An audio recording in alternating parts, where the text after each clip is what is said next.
Imagine a future where chaos isn't an anomaly, but part of a repeating pattern. A future not shaped by random events, but by generational rhythms that have echoed for centuries. What if your life, your struggles, even the global crises you witness today were not new, but expected? Welcome to The Fourth Turning, a prophetic and deeply compelling lens through which to view history, society, and your role in the unfolding story. In this audiobook summary, you'll uncover why generational cycles predict crises and what you can do about it.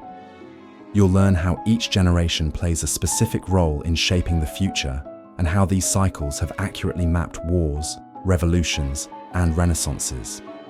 Whether you're trying to make sense of current events or prepare for what's next, this journey through the fourth turning will empower you to see the world and your choices in a whole new way.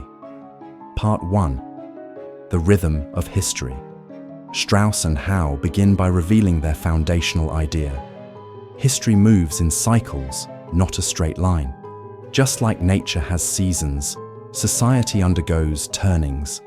4 recurring eras that repeat every 80 to 100 years. These are the high, the awakening, the unraveling, and the crisis.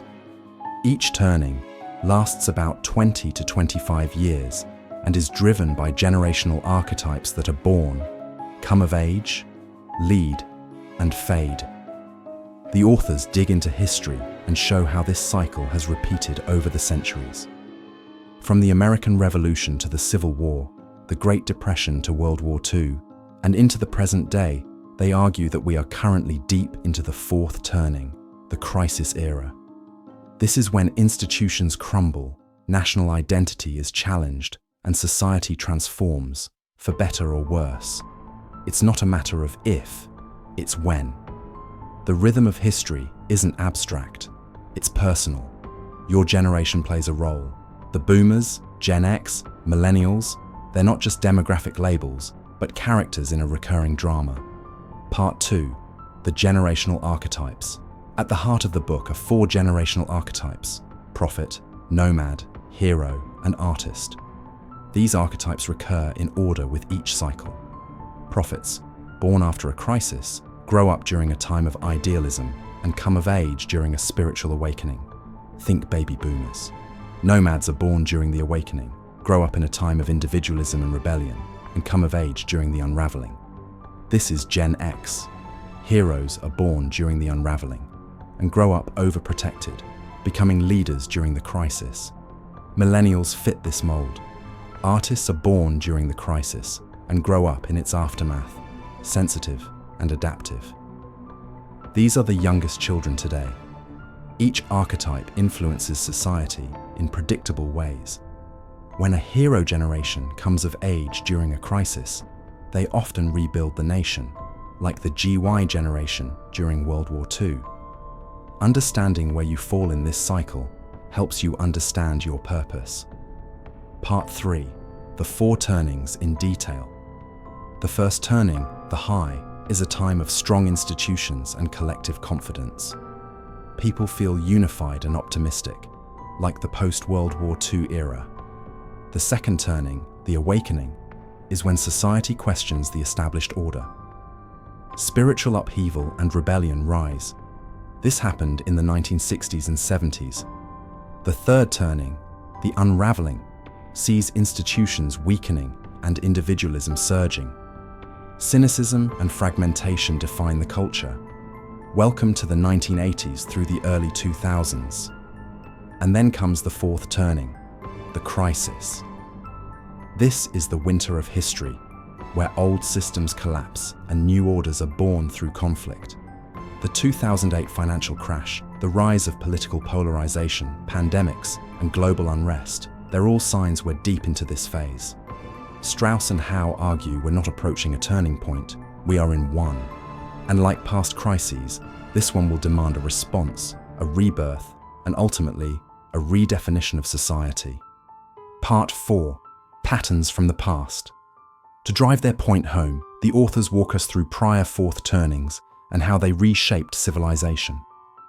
The American Revolution, the Civil War, the Great Depression, and World War II Each was preceded by similar social decay and institutional distrust. But these were not endings, they were transformations. Out of the wreckage came renewed civic life, technological advancement, and cultural reawakening.